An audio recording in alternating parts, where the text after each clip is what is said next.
नमस्कार दोस्तों, स्वागत है आपका समृद्ध भारत में। और मैं ललित चौधरी आज आपको बता दूं दिल्ली के जंतर मंतर पर उपस्थित हूं और हमारे साथ कुछ लोग जुड़े हुए हैं। आइए इनसे बात करेंगे। अडानी के जो शेयर्स स्टॉक्स मार्केट कहें या पोर्ट कहें जो क्रैश हो गए हैं उनको लेकर के चर्चा करेंगे और बात करेंगे इनसे कि क्या वजह रही और क्या इसका घाटा हो सकता है, किसका इसको मुनाफा होगा या किसको इसको फायदा होगा। ये जाइए इनसे बातचीत करते हैं और जानने की कोशिश करते हैं कि वाकई में अडानी को कितना गहरा झटका लगा है और इसका किस पर सीधा असर पड़ेगा, ये बात करते हैं। सर, स्वागत है आपका हमारे चैनल में। आप अपना परिचय बता दीजिए। जी, मेरा नाम सैयद हसन अहमद है। मैं उड़ीसा का रहने वाला हूँ। इस समय दिल्ली में हूँ। मैं एक सोशियो पॉलिटिकल एक्टिविस्ट हूँ और इकोनॉमी पर भी बहुत सारी मेरी पकड़ है। तो आज मैं यहाँ नर्मदा बचाओ आंदोलन की जो आंदोलनकारी हैं मेधा पाटकर जी, उन्होंने एक सभा आयोजन किया था जिसमें हमें बुलाया गया था,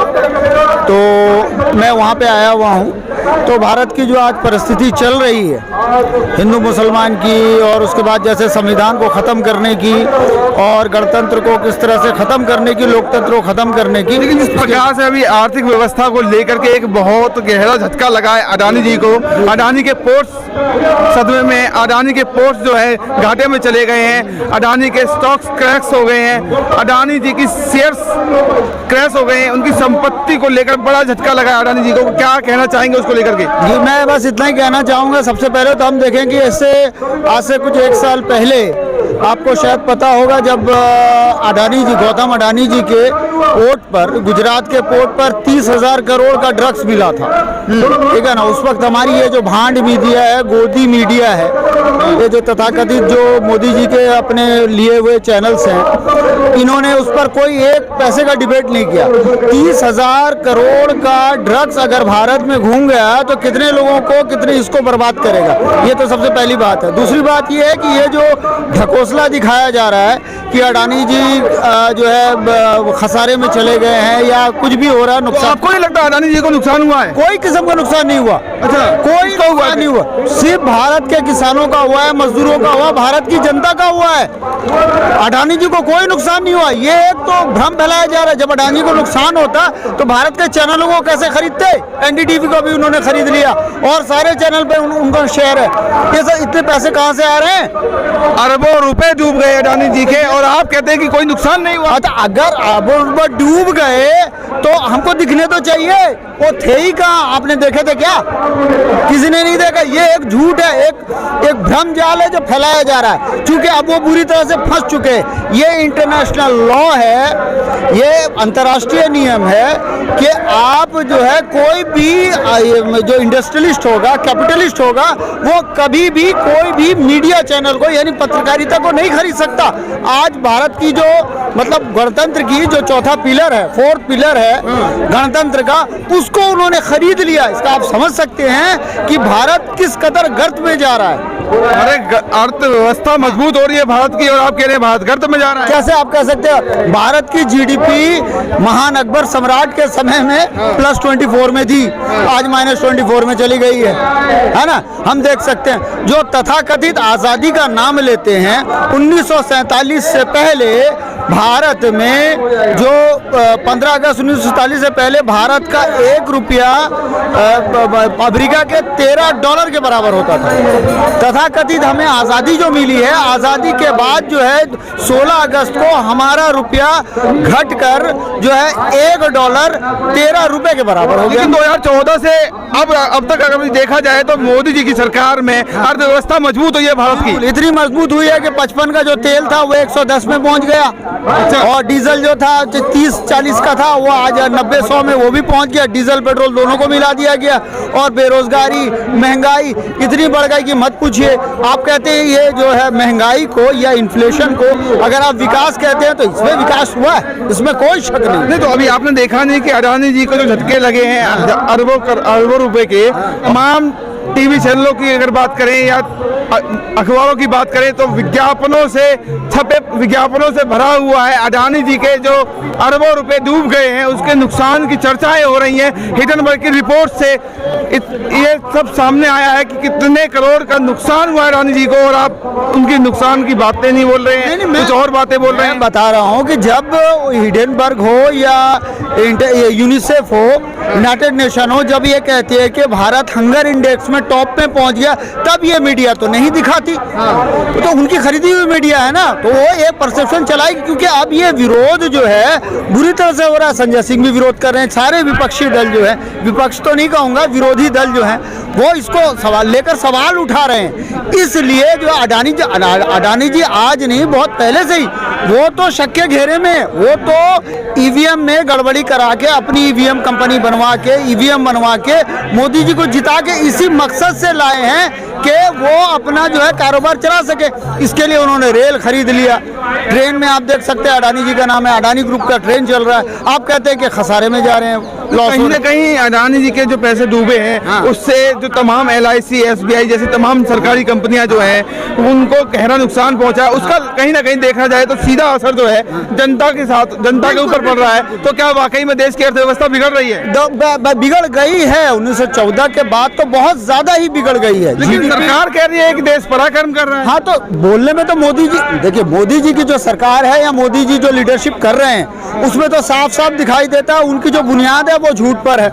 15 लाख अकाउंट में आ जाएंगे, इतना काला धन है, इसी चक्कर में नोटबंदी कर दी, 10,000 से ज्यादा लोग लाइन लग के मर गए, या हार्ट अटैक से मर गए, या तकलीफ से मर गए। जो तकलीफ आम आदमी को हुआ, वो उसे मरने के बाद 99.9% पैसा वापस भी आ गया। फिर काला धन कहाँ है और ये कहाँ है? ये सब ढकोसला है, और ये एक परसेप्शन है जो चलाया जा रहा है मेन मुद्दों से भटकाने के लिए। अडानी देश के लिए कोई बहुत बड़ा मुद्दा नहीं है। देश जो है खुशहाली की ओर आगे बढ़ रहा है, विश्व गुरु की ओर आगे बढ़ रहा है, और दूसरी ओर आप ऐसी तमाम मुद्दों की बातें कर रहे हैं। तो कहीं ना कहीं आपको मोदी जी से या अडानी जी से आपत्ति है क्या? नहीं, मोदी जी से अडानी जी से हमारी कोई पर्सनल दुश्मनी तो है नहीं। हाँ, देश के वो एक दुश्मनों में से हैं, या देश का जो है नुकसान जो है उनकी वजह से हुआ। क्योंकि कैपिटलिस्ट जहाँ भी आएगा और सत्ता के साथ उसकी दोस्ती होगी, यकीनी बात है वो देश को गर्त में ले जाएगा, और देश हमारा गर्त में जा चुका है। आज जो हमारी परिस्थिति है देश की, उसके लिए mister Adani, mister Modi, mister Amit Shah, और या जो भी हम सिस्टम कह सकते हैं, वो सारे के सारे जिम्मेदार हैं। कैपिटलिस्ट किसी भी तरीके से देश को, एक लोकतांत्रिक देश को कभी नहीं चला सकते। लेकिन वो तो कह रहे हैं कि 2014 से पहले जो भारत की स्थिति थी और अब जो 2014 के बाद की स्थिति है, दोनों में कहीं ना कहीं देखने को फर्क दिखाई देगा, और ये जो स्थिति है वो पहले से कई ज्यादा बदतर है। बिल्कुल, मैं यही कह रहा हूँ कि पहले हम GDP देख रहे थे +5 में थी। डॉक्टर मनमोहन सिंह की जो सरकार थी उसको हम देख रहे हैं। मैं कांग्रेस का समर्थक नहीं, मैं UPA का भी समर्थक नहीं, लेकिन हम जब देखते हैं डॉक्टर मनमोहन सिंह की जो सरकार है, उस सरकार में GDP +5 में थी, और मोदी जी के आने के बाद -24 में चली गई, है ना। ये हम कह सकते हैं कि एक मोदी जी जैसे अनपढ़ व्यक्ति को हमने बैठा दिया। हमने नहीं, जी वो अनपढ़ मत बोलिए। देखिए आपको पता है कि देश के संवैधानिक पद पे बैठे हुए हैं वो, और देश के भले के लिए काम कर रहे हैं, गरीबों के लिए काम कर रहे हैं, मजदूरों के लिए काम कर रहे हैं। मैं मोदी जी पर ये जो बात कह रहा हूँ, मोदी जी ने स्वयं कहा है, मैं बहुत कम पढ़ा लिखा हूँ, 10वीं हाई स्कूल पढ़ रहा था, पढ़ते पढ़ते मैं भाग गया था। अब हाई स्कूल पढ़ा हुआ आदमी को अनपढ़ ही कहेंगे ना, कुछ उसको कहाँ से इकोनॉमी का ज्ञान होगा, कहाँ से उसको साइंस का ज्ञान होगा। इकोनॉमी का ज्ञान नहीं होता तो इकोनॉमी को बढ़ा कैसे रहे हैं, देश की अर्थव्यवस्था को मजबूत कैसे बना रहे हैं? आपको कहाँ दिख गया? आप पत्रकारों को कहाँ दिख जाता है कि मोदी जी ने आके इकोनॉमी को बढ़ा दिया? आज आपको महंगाई, आज आपको जो इन्फ्लेशन का जो रेट है, GDP का जो स्तर है, और उसके बाद जो बैंकिंग की जो हालत है, और उसको तो देख रहे हैं ना, हर चीज महंगाई की आप बात करें, महंगाई और देशों की अगर मुकाबले देखे जाए तो भारत में महंगाई कम है। क्या आप बता सकते हैं कि इस वक्त सारी दुनिया में पेट्रोल सबसे ज्यादा महंगा किस देश में बिक रहा है? मैं जानता हूँ, वो भारत में बिक रहा है। अच्छा जी, पूरे। लेकिन आप जो है मोदी जी या कहें या फिर कोई भी सरकार जो है, कोई भी मुद्दा लेके आए, अच्छी देश के लिए हित में काम करे, चाहे उसके भले के लिए काम करे, लेकिन आप जैसे लोग आ जाते हैं विरोध करने के लिए। नहीं, विरोध कर, देखिए हम विरोध करने की बात नहीं, हम तो फैक्ट पर तर्क और जो है वैज्ञानिक बात करने के लिए हम आते हैं। हम तर्क देते हैं। अगर कोई आपको 1 रुपया दे रहा है तो जाहिर सी बात है उसका लेगा। जैसे अभी केजरीवाल जी फ्री बीस के चक्कर में फ्री पानी, फ्री बिजली दे रहे हैं, फ्री बिजली देकर महिलाओं का फ्री गैस के चक्कर, ये गैस का सब्सिडी काट लिया और बहुत सारी चीज़ें काट ली। मोदी जी ने उज्ज्वला के नाम पर गैस दे दिया, उसका 1500 रुपये गैस कर दिया अभी। अब आप सोचिए जो 300 रुपये का गैस था 1500 रुपये में देके एक आम आदमी कैसे चलेगा? सवाल ये भी देखिए कि जो चैनल पहले अडानी जी को लगातार दिखाया करते थे, अब वो दिखाने के लिए अडानी जी के हक में अब कोई खबरें नहीं दिखा रहे हैं। उनकी जो समस्याएं हैं उनको समस्याओं को नहीं दिखा रहे हैं, उनके नुकसान को नहीं दिखा रहे हैं। ऐसा क्यों? नहीं, नुकसान के बारे में बता रहे हैं ना, वो तो रोना रो रहे हैं क्योंकि अडानी जी उनको तनख्वाह दे रहे हैं। अडानी जी ही अब एनडीटीवी को उन्होंने खरीदा और उसको खरीदा, अभी तो वो खुद अडानी जी भी मीडिया पे आए थे, उनकी भी तो इंटरव्यू चली थी, उन्होंने तो बताया था मोदी जी से उनके कैसे संबंध है। अब मेरी समझ में नहीं आ रहा है कैपिटलिस्ट को बिठा के आप राजनीतिक मंच पर। लेकिन अडानी जी ने चैलेंज किया है हिडनबर्ग की रिपोर्ट को। हाँ, अच्छी बात, मैं इसीलिए बोल रहा हूँ ना, वो हिडनबर्ग का रिपोर्ट हो या कैसे भी हो, ये जो है उनका मिला भगत है। जो देश के जो आर्थिक मुद्दे हैं, देश के जो जलवंत मुद्दे हैं, है ना, देश के जो अधिकार के मुद्दे हैं, उन सब से भटकाने के लिए ये जो है एक बहुत बड़ा षड्यंत्र है। ये काहे का षड्यंत्र? ये वाकई में जो नुकसान हुआ है आप षड्यंत्र बता रहे हैं? बिल्कुल षड्यंत्र है। अडानी जी का नुकसान हो कैसे सकता है? एशिया का सबसे टॉप 4 रिचेस्ट आदमी है वो। अब वो 7वें पायदान पर आ गए हैं। अच्छा, 7वें पायदान पे आप भी हम नुकसान नहीं होता तो तीसरे से 7वें पायदान पे कैसे आ जाते? अगर उसको नुकसान हो रहा था तो उसने रेलवे कैसे खरीद लिया? भारतीय रेल को कैसे खरीद लिया? रेलवे की ट्रेनें वो कैसे खरीद ली? अब सवाल तो ये है, ये भी तो देखना होगा कि अगर रेल, हमारा भारतीय रेल जो है, रेलवे विभाग जो है, पूरी इकोनॉमी की रीढ़ की हड्डी थी, है ना। ये अब पॉलिसी है कि वो रेलवे जो है, जो गुड्स का जो यानी जो मालगाड़ियां चलती हैं, उससे भारतीय अर्थनीति में सबसे ज्यादा फायदा होता है, कम खर्च में, और मैक्सिमम जो है फायदा है उसमें। तो क्या लगता है कि देश की अर्थव्यवस्था को जो बढ़ाने की बात करते हैं मोदी जी, तो वाकई में देश की अर्थव्यवस्था कब तक बढ़ेगी या देश खुशहाल कब होगा, आर्थिक व्यवस्था कब मजबूत होगी? हाँ, ये बहुत अच्छा सवाल किया। इसके लिए उनको जो सारी चीजों का, जैसे रेलवे का उन्होंने निजीकरण किया, उसको सरकारीकरण करे, राष्ट्रीयकरण करना होगा, नेशनलाइज करना होगा।